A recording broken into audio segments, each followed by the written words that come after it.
লুকিয়ে আছে। সুরাইয়া যেই পুটলিটি খুললেন তার থেকে একটি সোনালী আলো বেরিয়ে এলো এবং হাওয়ায় একটি মানচিত্র ভেসে উঠল। সুরাইয়া বিস্ময়ের সঙ্গে জিজ্ঞাসা করলেন, নিঃশব্দ বন, এটা কোন জায়গা? বৃদ্ধা বুঝিয়ে বললেন, এটি একটি রহস্যময় জঙ্গল। সেখানে তুমি কয়েকজন লোক দেখতে পাবে। সেখানে পৌঁছানোর সঙ্গে সঙ্গে তোমার কণ্ঠস্বর হারিয়ে যাবে। তোমাকে কথা না বলে লোকেদের বোঝাতে হবে যে তুমি কে এবং তাদের তোমার সঙ্গে যেতে রাজি করতে হবে।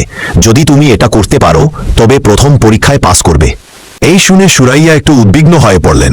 তার শৈশব থেকেই কথা বলার খুব শক্ত ছিল, কিন্তু এখন কথা না বলে কিভাবে কাউকে বোঝাবেন? তবুও তিনি নিজের উপর ভরসা রাখলেন। ঠিক আছে, আমি এই পরীক্ষার জন্য প্রস্তুত। সুরাইয়া যেই জঙ্গলে পৌঁছালেন তার এক অদ্ভুত অনুভূতি হলো। সেখানে গাছগুলো ছিল বিশাল এবং কালো। হাওয়ায় অদ্ভুত গুঞ্জন ছিল, যেন কেউ ধীরে ধীরে ফিসফিস করছে।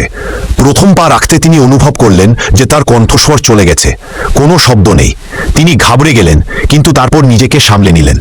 হঠাৎ তার সামনে তিনজন লোক এলেন, একজন বৃদ্ধা, একজন যুবক এবং একজন বুড়ো। তারা সবাই তাকে অদ্ভুত দৃষ্টিতে দেখছিল। বুড়ো লোকটি জিজ্ঞাসা করল, তুমি কে?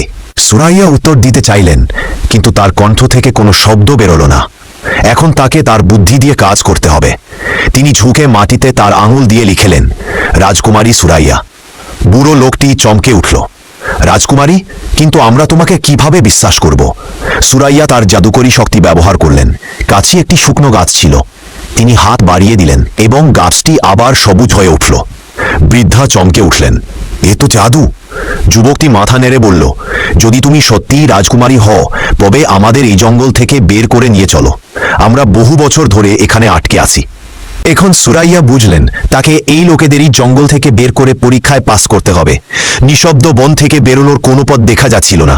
চারপাশে শুধু অন্ধকার আর গাছ। কিন্তু সুরাইয়া হাল ছাড়লেন না। তিনি মনোযোগ দিয়ে দেখতে লাগলেন। তখন তিনি একটি বিশেষ জিনিস লক্ষ্য করলেন। কিছু গাছের ছালে অদ্ভুত চিহ্ন খোদাই করা ছিল। তিনি বুঝলেন এই চিহ্নগুলো অনুসরণ করেই পথ তৈরি করা হয়েছে। তিনি ইশারায় লোকেদের ডাকতে লাগলেন এবং চিহ্নগুলো দেখে এগোতে শুরু করলেন।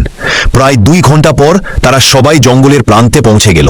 তারা বাইরে বেরোতেই সুরাইয়ার কণ্ঠস্বর ফিরে এলো, হ্যাঁ, আমি করে দেখিয়েছি। বৃদ্ধ